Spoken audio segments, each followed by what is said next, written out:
Let's get. Oh, it is my favorite part of the day, and that's the time we go live, baby. We're live, everyone. Stream on in, friends. Stream on in. Come on in.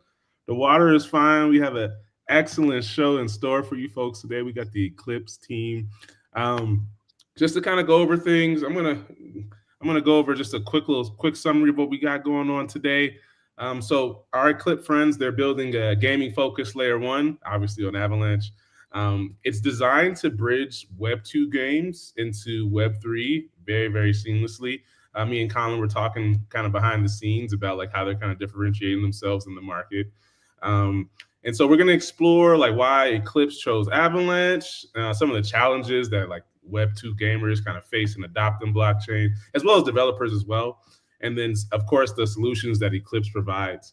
We're of course going to dive into like how their ecosystem enables new revenue models for game developers and enhances player ownership, which is massively huge because for anyone out there playing games, you don't own any of these things.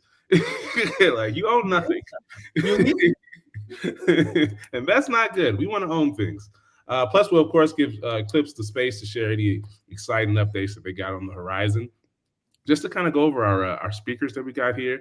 We have myself. Hi, y'all. I'm Breevy, at Breevy Got Wrecked on Twitter. I'm Avalab's senior social media manager, as well as the host for today, and I'm joined by some absolute stars here. First off, we have Colin, who is the founder of Eclipse. Say what's up, my friend. What's up, Avalanche family? How is it going here today? Thank you very much, Breevy, for having us up here today. Very excited to get into the nitty-gritty stuff here and talk about the future of gaming. See, I also agree with you as well, the underworld pariah. Colin is the man. Coming with, there we go. See, hold on, there we go. Crypto, positive vibe. Like immediately off the top, Colin coming with major vibes. I'm also joined by our friend Shak. Shak's going to be reporting from the ether. You're going to feel his voice within you. But hello, everyone. I'm a Spaces noob.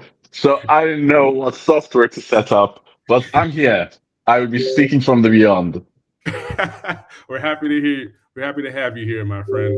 Whether physically or in the ether. And our friend Shak is the tech lead over at Eclipse. Just to kind of go over the agenda really quick, and then we'll get this thing started. First off, we'll of course go over an overview of what the team over at Eclipse is building. We're going to go into why Avalanche. We're going to talk about the landscape for kind of Web2 kind of gaming right now. Like, why is it so hard for them to transition into Web3? We're going to talk about Eclipse's core offerings and solutions, talk about their community as well as their ecosystem growth. Then we'll open things up for any exciting updates that they may have.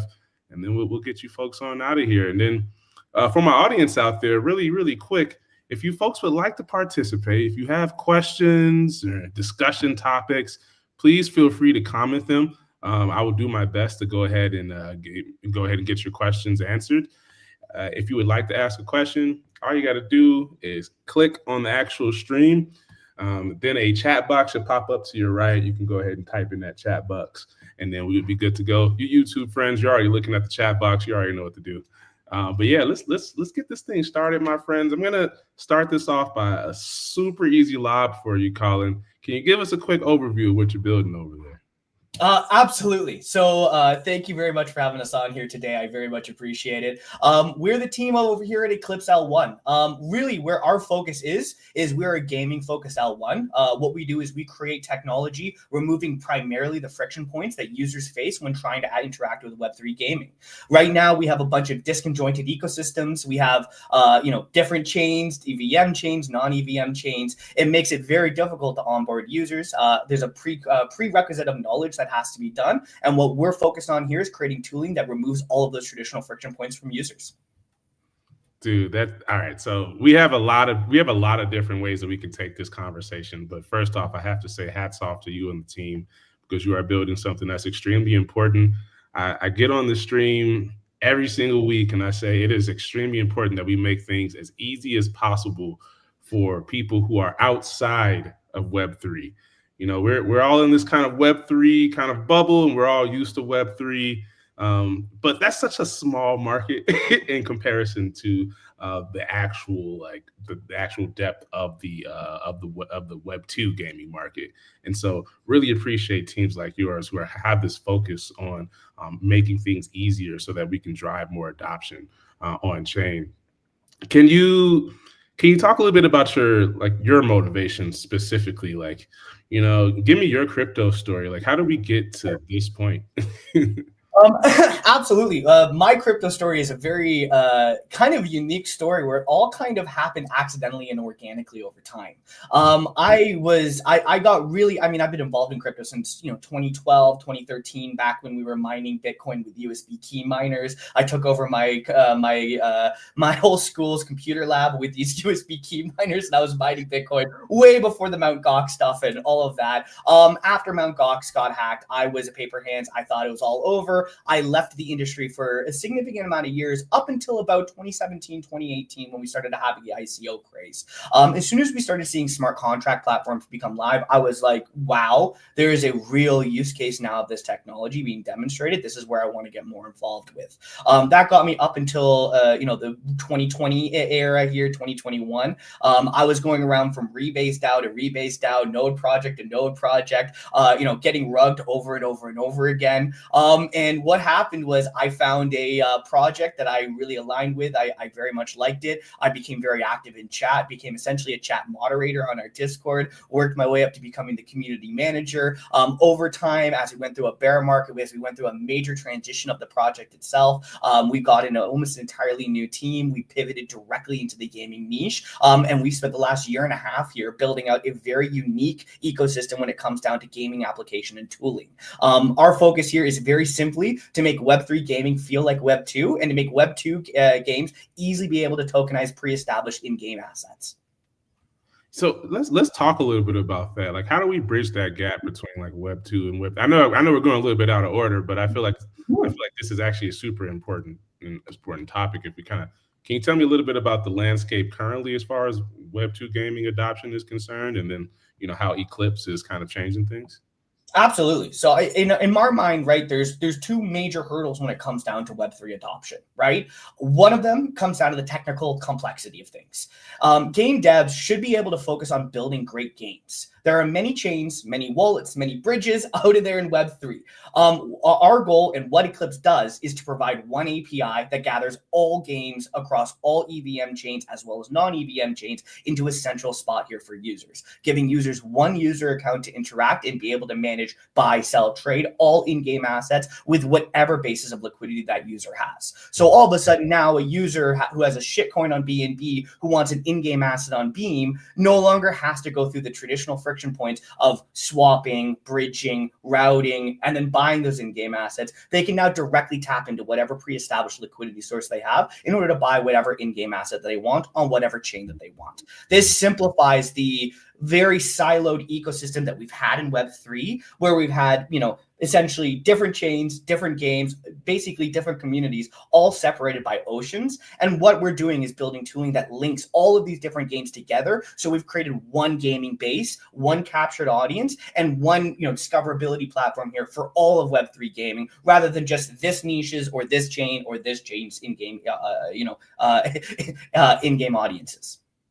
The second one here really comes down to user experience. Our goal here is to abstract away all the complexities of Web3 gaming. So this allows Web3 games as well as Web2 gaming developers to focus on just making high quality games and not focus on the technological progression and all the different complexities that exist when trying to make or tokenize in-game assets.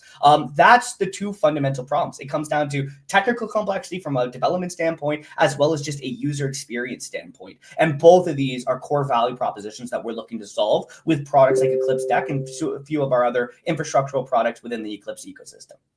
Can we dive a little bit deeper into some of the technical complexities that some of these Web2 developers are seeing when they're kind of bridging over?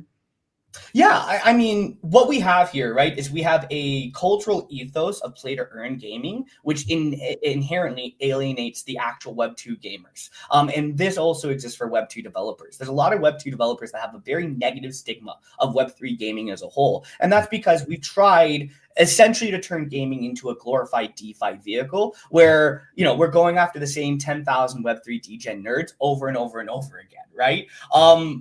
That's kind of an exercise in futility. So what we're doing when we're having conversations with Web2 teams is we're introducing what smart strategic asset tokenization is. There's no need to interact and inject the blockchain into a gameplay experience where it degrades or creates friction points for users to be able to engage with that content. Yeah. So what we look to do is have very smart asset tokenization, strategic asset tokenization, mostly focusing here on taking things that users value, in-game assets, things that they've cosmetics, things that they farmed for hundreds of hours in order to obtain, and make that the in-game assets and the tokenized assets within these games, giving actual ownership to players rather than being limited behind the developer portal here. And then, just focus on developers being able to create high quality games. So we come in from both an advisory capacity, as well as from a technical standpoint, where we're providing direct APIs, we're providing the direct liquidity movement, we're providing interoperability layers, we're providing chain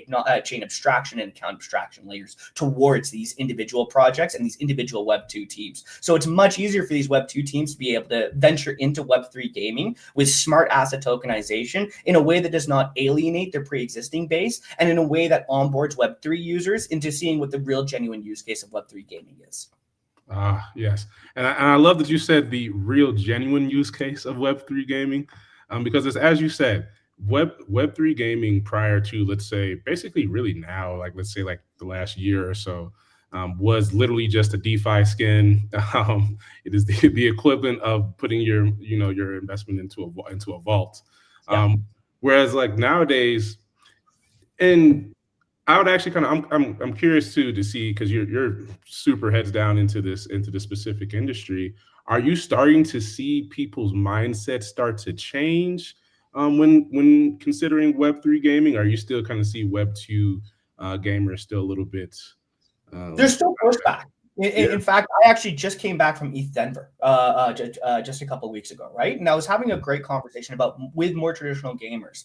And the reason that gamers still have pushback when it comes down to Web3 is we have an expectation of them to essentially learn an entirely new operating system in order to functionally facilitate and exist within our space, right? They now have to learn when previously they could have just gone to an in-game store, buy their game, and play their game. They have to learn blockchains. They have to learn wallets. They have to learn bridging. They have to learn swapping. They have to learn liquidity. They have to learn all of these new contractual things that they have to deal with in order to facilitate in Web3 gaming. These friction points, when a user already has a negative connotation of our industry, and then we expect them to then learn and educate themselves on, that becomes a very, very difficult onboarding practice. And so again, it comes down to tooling, right? We've seen a lot of evolution when it comes down to actual game creation. Games like MapleStory, games like Off the Grid are really demonstrating that Web3 gaming is a real thing. It really is an awesome evolution when it comes down to player-owned assets.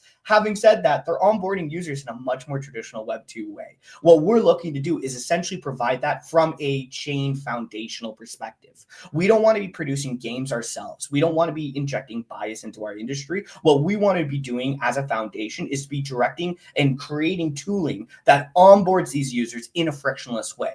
So, for example, with Eclipse Deck, what we do is we aggregate over 1,000 games from every major chain, every major EVM chain, soon to be non-EVM chains as well, to where we give users one user account, the ability to be able to buy any game from any chain with any asset that they have, to be able to buy directly any game's in-game asset directly with fiat currencies, bank cards, debit cards, bank transfers, credit cards, things like that, right? Mm-hmm. So what we're doing is we're providing that one platform for users to be able to, like Steam, discover high quality new games and to be able to frictionlessly just start playing them without having to learn all this other tertiary information. Of course, we are a Web3 company, right? So these users own these assets. They have a wallet that's connected into their account. However, that user only has to interact with that wallet to the point where that user wants to interact with that wallet. If the user wants to have a total Web2 friendly experience within Web3, they're able to do that on Eclipse Deck. If the user wants to take the next step up and manage and fully control their in-game assets, they can also do that on Eclipse Deck. So it's really kind of marrying the best of both worlds when we're talking about bringing in Web3 gamers into our ecosystem and demonstrating the use case, as well as showing Web2 gamers why Web3 gaming exists and why it's not all just some kind of bullshit Ponzi. I love that you said that at the end. I had like a 20, 30-minute conversation with my uncle when I was visiting, and you can hear kind of the Ponzi mindset that everyone's kind of been sold, and I get it. I completely get it, man. When this thing first started off, hey, it was no holds bar. Well, I mean, we've also alienated those bases, right? Like we have to remember last cycle, we had a lot of these play to earn concepts. And what we did is we onboarded a lot of gamers going, with the concept here of, hey, you're going to be able to earn money, right? At the end of the day, especially speaking from our position as a previous node project, we understand emissions more than I think a lot of other teams out there. And when it comes down to scale, when you're scaling out these individual emission sources for projects, there is no play to earn model that lasts in the long term, right? Even major things like Axie Infinity does not last in the long term. So what we have to do is we have to demonstrate to gamers that Web3 gaming isn't some glorified DeFi vehicle. It's not some way to make money. Gamers don't want to make money off of their hobby. They see it as a hobby. They see it as a way to spend money. They see it as an industry to get involved in and to dedicate their time into. And that's the kind of tooling that we as an industry are slowly starting to focus on. We still have a lot of play to earn that happens in our space. And I think there's certainly a space for that. However, I think when, especially with projects and, Gunzilla, when we have MapleStory, when we have Shrapnel, when we have a few of these other high quality games out there, especially games on Eclipse like Chain Boys, like Hatchy Pocket, like Bit Fighters, I think it really demonstrates now to these gamers that there's tangible, realistic experiences that they should be playing that only exist within the Web3 world that have nothing to do with the earning capabilities. It's just to do with the fun gameplay aspects.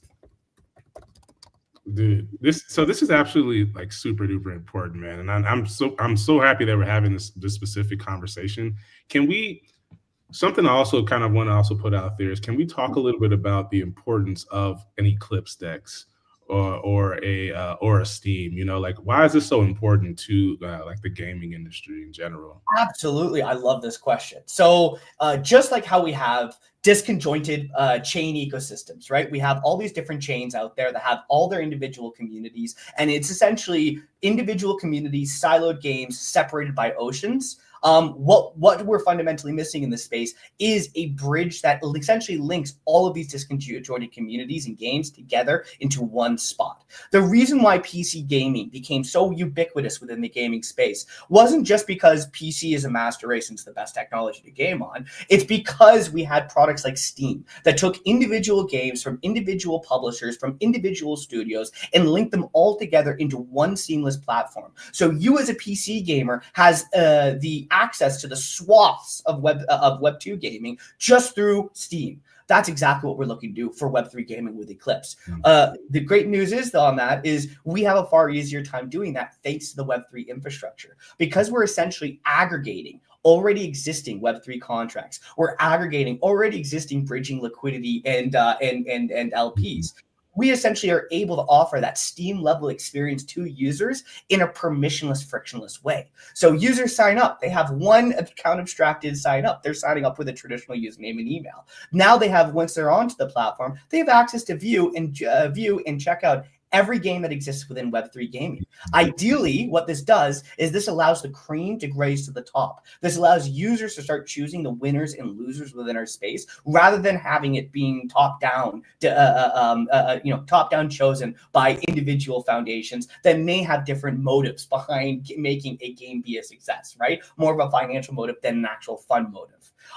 Giving the power to the users and letting users choose the winners and losers, and letting users have one platform to be able to tap into to all of Web3 gaming is something that we've been seriously missing in this space. And that's exactly why we've spent so much time building up the vision of what Eclipse Deck does for the space, including of, just the Eclipse L1. We have our own L1. We have games that are launched on our L1. We have partners like Apex DeFi. We have big partners like Penguin and Veracity that have come onto Eclipse. We're onboarding some high quality teams here, some high quality partners. We're building out a great ecosystem here just on Eclipse, but we're fully realized that the future of gaming is going to be chain agnostic. And so we're also creating tooling and platforms that remove all of the chains away. At the end of the day, from a gaming perspective, it doesn't matter what chain that the game is on. It doesn't matter what chain, that assets are on. If you see a game, you want to play it, you should be able to play it with a couple clicks of a button. That's it.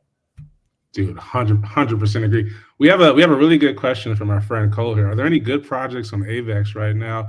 My friend Cole, we're talking to one right now.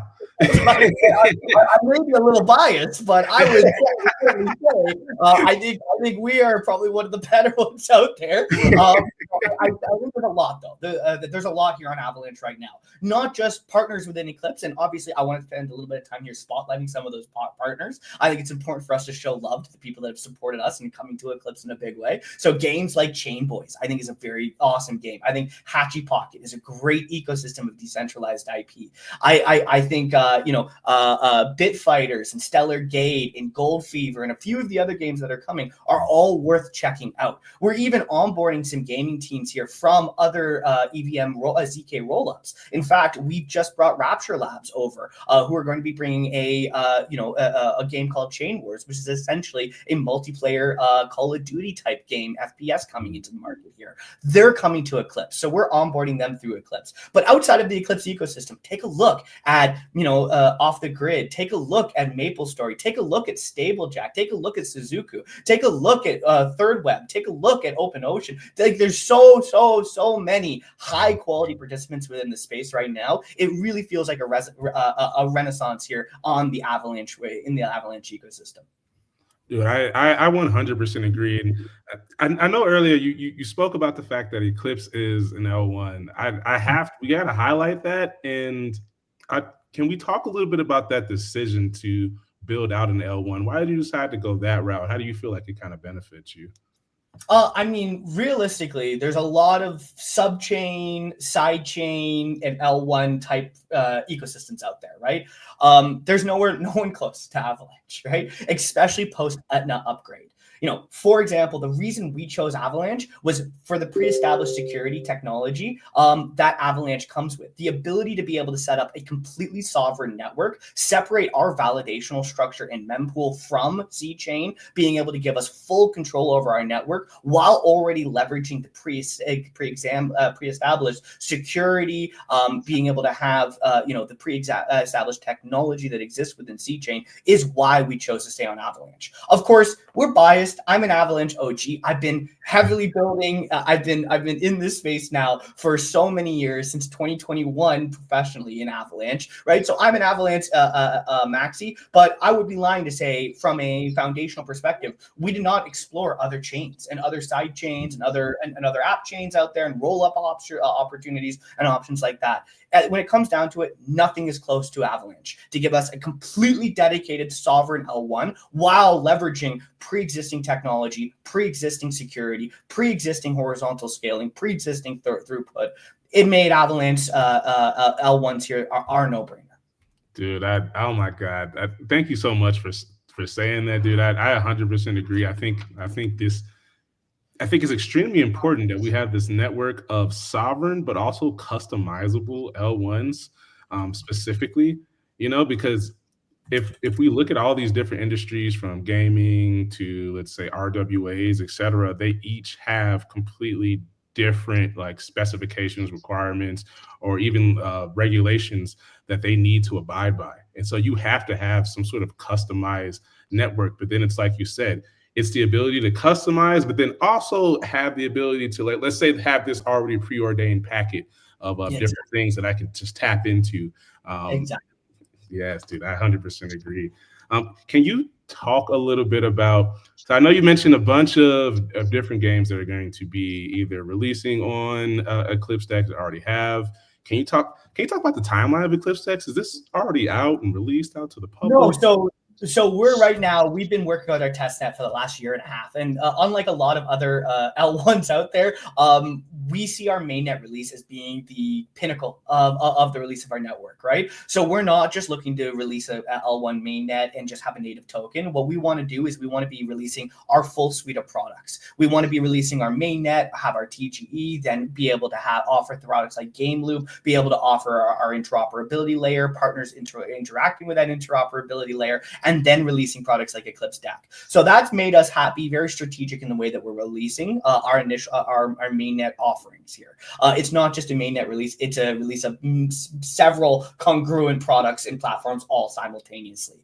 So we're expecting everything to be going live with our mainnet. We're coming up here to the end of Q1. Our community is expecting here at the end of Q1. It's likely not going to be right here perfectly at the end of Q1 with the market conditions of where we're currently at. However, we're looking for mid Q2 here for us to be fully released and ready to go. Excellent. And as far as the reception so far from, let's say, the Web3 gaming development community, how has that been for you specifically? It's been hit and miss. When we initially started this, right, our concept for Eclipse Deck was far more limited, when it was just more like a Steam for Eclipse, right? And one of the fundamental, issues that we had was trying to onboard pre-existing IPs, pre-existing games onto our L1. As a new L1, without a huge amount of history, without a huge amount of TVL backing us up, it's a very difficult value proposition to be able to offer gaming teams to take that risk to migrate their tokens, to migrate their liquidity over. So instead of just trying to build Eclipse as, the C chain for gaming, what we've done is we've turned Eclipse Deck into that Steam level for gaming while offering very core purpose-built technology and tooling for Eclipse projects and projects that are on the Eclipse L1 specifically. For example, we have a product called Game Loop, which is essentially a chain-wide loot box model. It turns loot boxes into customer acquisition as well as revenue streams and token sinks for projects. What we allow users to do, this is only for projects and games on Eclipse, is we allow users to take in-game assets, tokens, NFTs, whatever, of game A, use them to buy a loot box. Inside of that loot box contains a brand new unrelated in-game assets for a completely unrelated game. So what this does is this turns now emissionary tokens, reward tokens that were given out through the gameplay experience into a token sink. It also promotes customer acquisition and discoverability by sending users from one game into a brand new game to be able to discover. And then on top of that, we're taking 80% of that loot box's purchase price, and we return that to the A side and B side of Game Loop. So whether you've had assets be used to unbox loot boxes or you've had assets be unboxed through these loot boxes, you're not only getting the benefits here of customer acquisition and token sinks, you're also capturing a revenue stream outside of whatever pre-established revenue streams you have within the games, right? These are some of the very unique tools that we only offer to the Eclipse projects and projects that are on the Eclipse L1, while opening up everybody to products and platforms like Eclipse Deck, being a great way to onboard new people and introduce new users into the Eclipse ecosystem as a whole as well.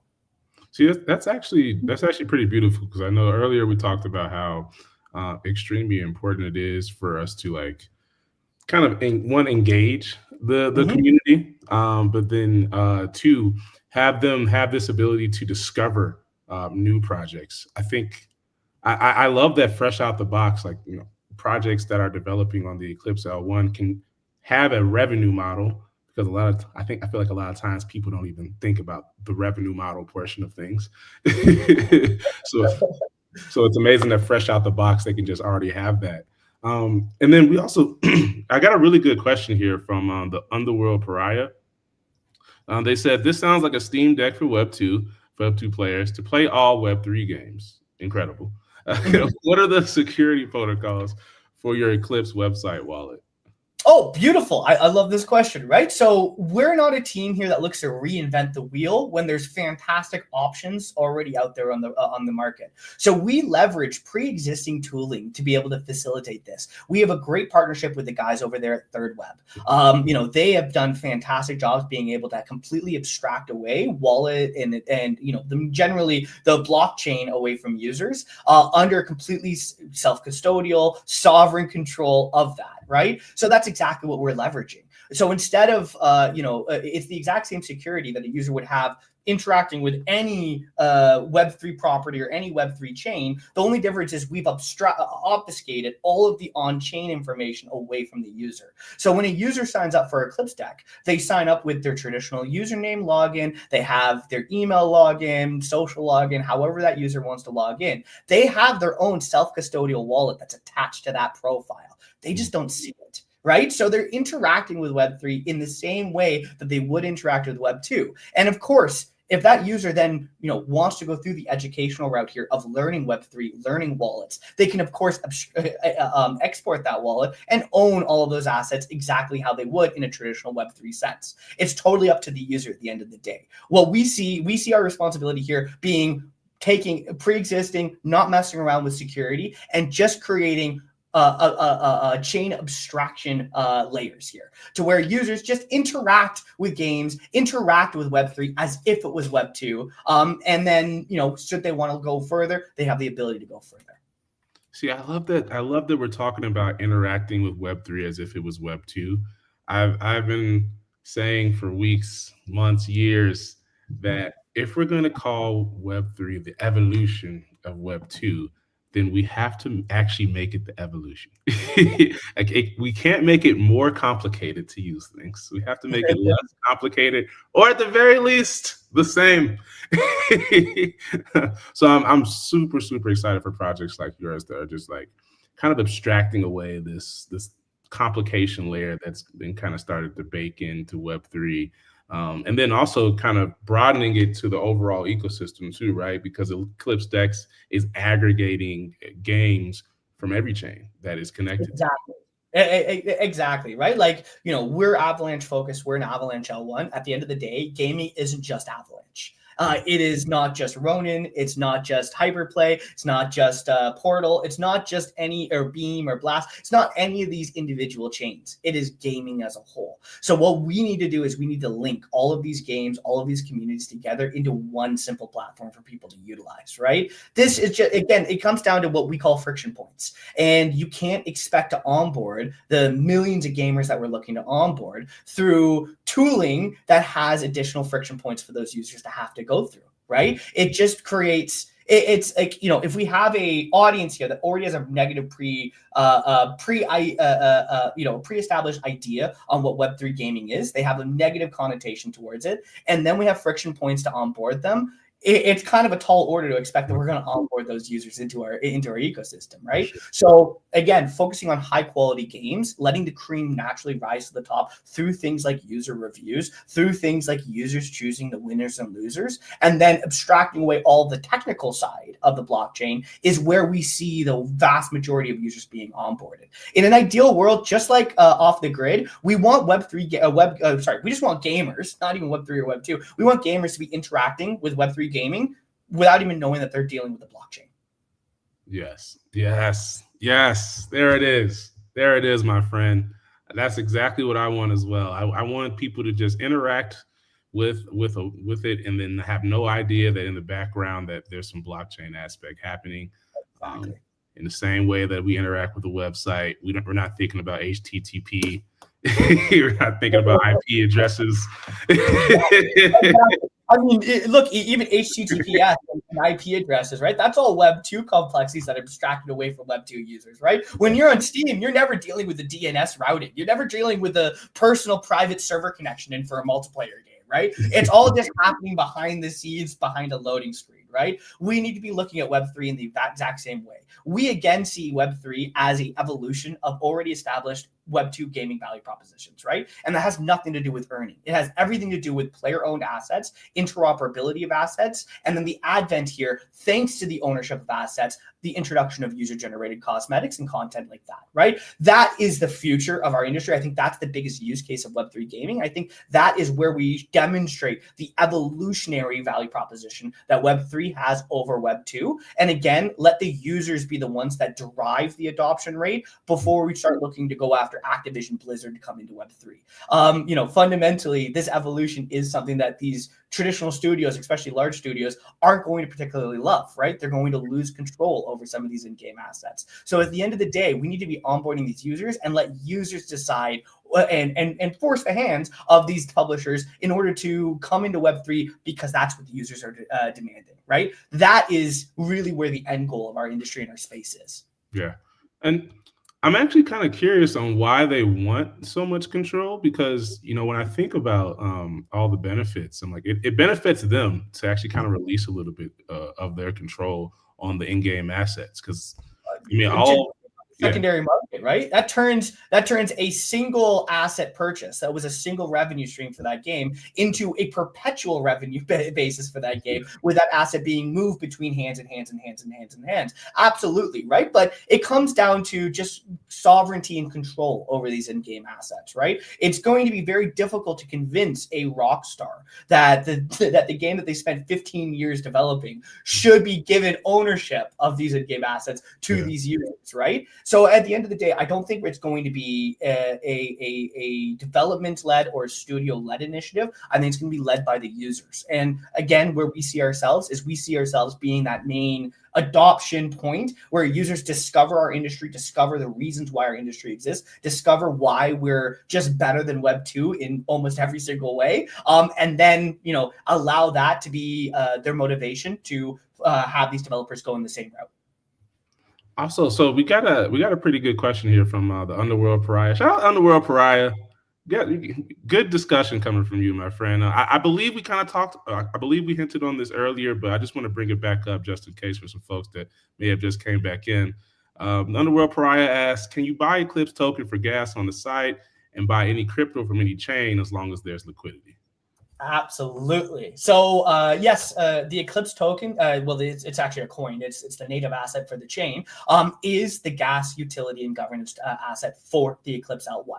So what we are going to be doing is, obviously we've not had our TGE event yet, but once we have our TGE event, you're going to be able to own, some of the validational structure and some of the governance structure of the chain itself. On top of that, we're going to be introducing these, reward-bearing NFTs, almost comparable to nodes of the previous cycle here, under a very, very sustainable reward rate. This again goes into our expertise and our experience in being able to have an emissionary source that is able to perpetually emit through bear markets, through good markets, through bad markets. We've been able to do it for over 3 years with Thorfi. And so what we want to do is be able to offer that in terms of owning some of the emission source for the chain itself directly towards these users. When it comes down to actually being able to buy, sell, trade, for example, we already have all of our own aggregation layers.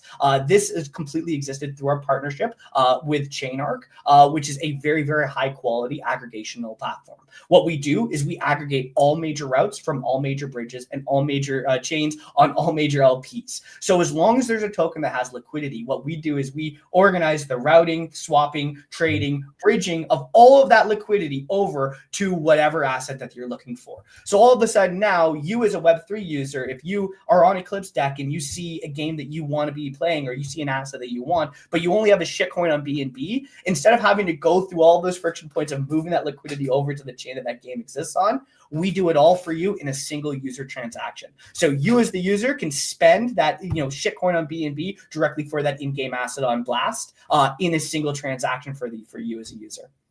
So from a user perspective, I'm essentially going to Eclipse Deck site and showing whatever asset I have. I'm hitting swap.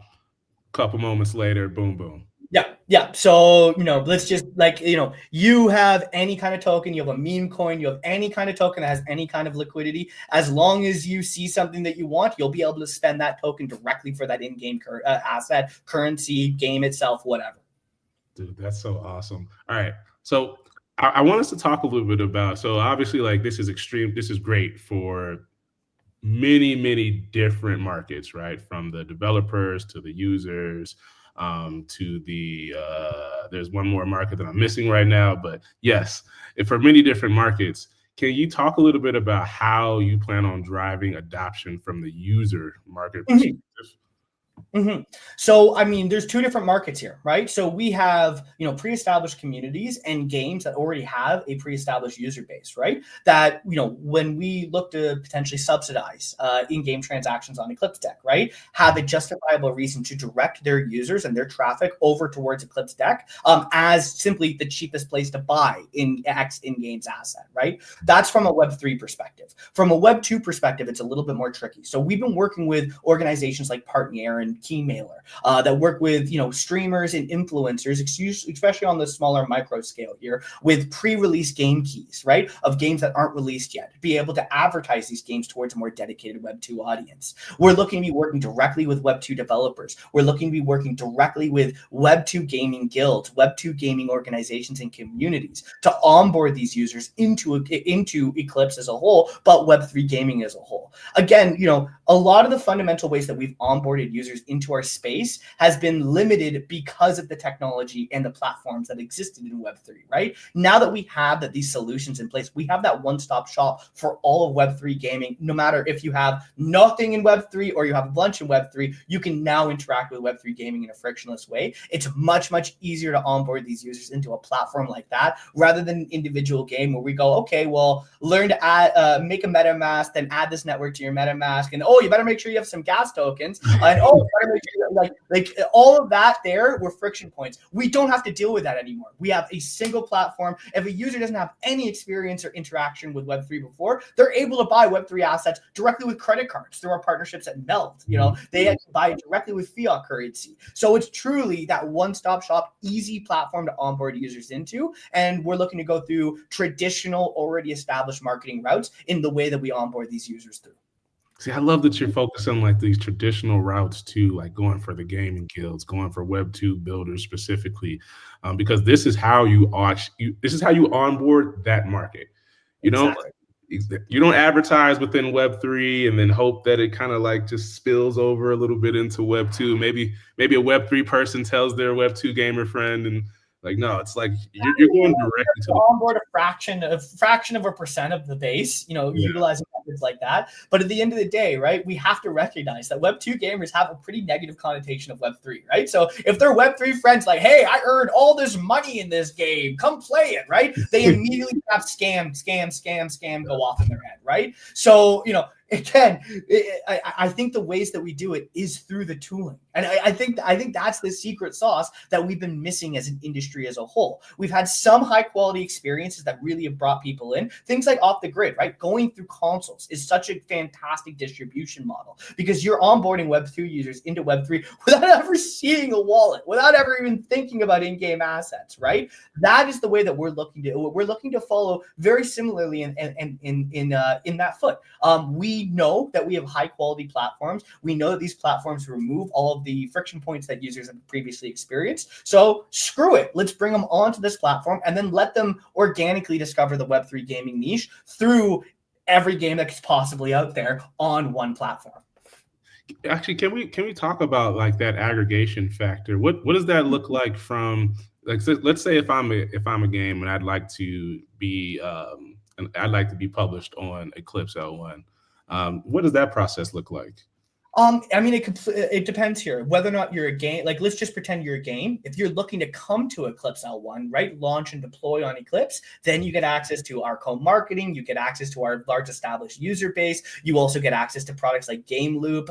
You get access to all of our other partner games, different incentives that we can do through some of our DeFi partners, through some of our SocialFi partners, things like that, right? But when it comes down to Eclipse Deck, the beautiful thing about Web3 is this is a permissionless environment, right? Mm-hmm. All of the contracts for these in-game assets are already public out there, right? All we do is we aggregate those contracts with our ERC20 interoperability layer, match that in with, let's just say, Magic Eden APIs, OpenSea APIs, Marketplace APIs. So the fact that it doesn't matter. We don't need to have approval from teams. Teams don't have to apply to become part of Eclipse Deck.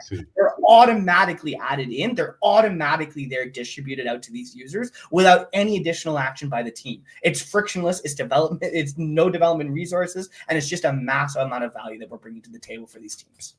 Dude, I love this so much. All right. I want to give you a little bit of space just so you can talk about like the future vision for Eclipse. What can we expect within a year, 2 years. Well, I mean, obviously everything is a little bit more conditional on where the market's at, right? We're currently in a big downturn on the market. We've been building through a bear market. We're certainly not scared of downturns in markets, right? But what we see ourselves really becoming that main onboarding platform for users to get their first forays and first dipping their toes into the Web3 space through products and platforms like Eclipse Deck. We see ourselves essentially fulfilling that Steam market positioning, right? We see our chain itself really serving that dedicated, demonstrable what a gaming chain is, right? We've seen a lot of gaming chains pop up, a lot of gaming chains, come out.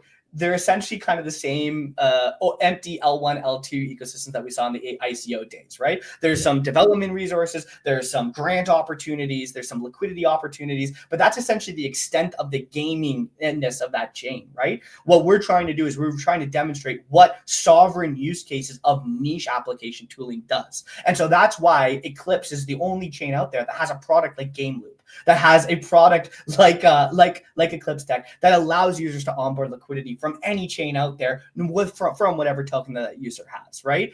That's what we've essentially done is we've created the onboarding mechanism and platform for Web2 and Web3 users into Web3 gaming as a whole, and then in our mind created the best gaming chain for games themselves and gaming publishers and developers to deploy their games on, as well as, of course, the way that we work directly with these Web2 teams from an advisory standpoint.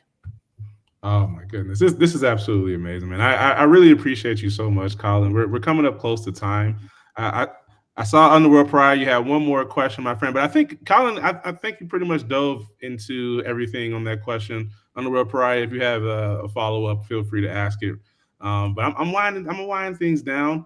I'm gonna open things up, Colin. If you have any sort of kind of closing remarks, anything that you want to kind of shill at this point in time, the floor is yours. I have too much I want to shell. So I'm going to try to keep it as easy and simple here as possible. One, make sure that everybody here is going out to our engagement platform. Because we're still in testnet, we want to incentivize users at engaging with our project, engaging with our ecosystem, and engaging with our partners, right? So what we've done is we've released this a few months ago. We call it our own custom engagement platform. We've utilized Twitter APIs as well as Arena APIs to where we reward users directly with a gamified leaderboard and points just for simply engaging with our content. For those points will be translating into upcoming mainnet airdrops. They'll be under a 6-month vesting schedule, but it's a simple, easy way for you to earn some free Eclipse tokens before the Eclipse chain has even launched. Absolutely free. Easy for everyone to be used. Easy for everyone to use. On top of that, we're also a few days away here from implementing our clicker game. So we had a custom clicker game made that will be directly onto that engagement platform, which itself will be enacting and performing a ton of testnet transactions, allowing us as a team to start scaling and stress testing our own testnet to get us more and more prepared for our mainnet release. On top of that, be expecting that we're going to be announcing a relatively new game that's going to be coming to Eclipse, something that we have not announced yet. It's called Chain Wars, that we're very, very happy to bring. This is a team that we've onboarded from the Takeo ZK rollup into the Avalanche EVM world. Just another use case here of us bringing developers and bringing teams into our ecosystem. We're very excited about this. Expect us to be launching a dedicated multi-community tournament. We want to be working with different communities, gaming guilds, gaming communities out there, and offer some great prizes here for games for people to be able to play and just engage with that tournament. Then on top of that, just make sure you engage with our content. You make sure that you're familiar. Come by our Discord. Come by our community. You can see that we've been a community that's been around for over 3 years now. We're one of the Avalanche OGs out there. And know that I do AMAs here every single Thursday, 5 p.m. EST, live on Discord and Twitch every single week. So if you have additional questions after hearing today's conversation, don't hesitate. Pop on over to our Discord, and I'll be more than happy to have a deeper conversation with anybody. And for anyone out there, if you're looking to follow our friends over at Eclipse, I got it scrolling at the bottom for you right there. Make sure you go ahead and follow at Eclipse_L1. And of course, you want to make sure you follow at AVAX as well. And I'm going to give you folks a quick tip as well. bell notifications. Make sure you turn on bell notifications. You want to make sure that every time Eclipse or AVAX posts, you get notified so that you can stay up to date with all the information that is happening, my friends. Colin, I really appreciate you so much for popping on today, man. I learned so much about Eclipse and like gaming landscape. What's bad, what's good, what's I really, really appreciate you, my friend. Anytime, my friend, anytime. Thank you so much for having us up here today. As an OG in the space, it's awesome to see support coming from Avalanche themselves. We really, really appreciate it. Had a fantastic conversation here, and of course, always happy to do this again. Awesome, man, dude. Yeah, we'll definitely have to run it back. And for everyone out there as well, we recently launched Avalanche Live, my friends. We're on Spotify, Apple Podcasts, etc. We'll be uploading conversations like this one here to Spotify. So make sure you go ahead and you check that out as well, my friends. Shout out to the audience as well. Shout out to Underworld Pariah specifically. Really, really appreciate the questions and the discussions. Really, really appreciate you.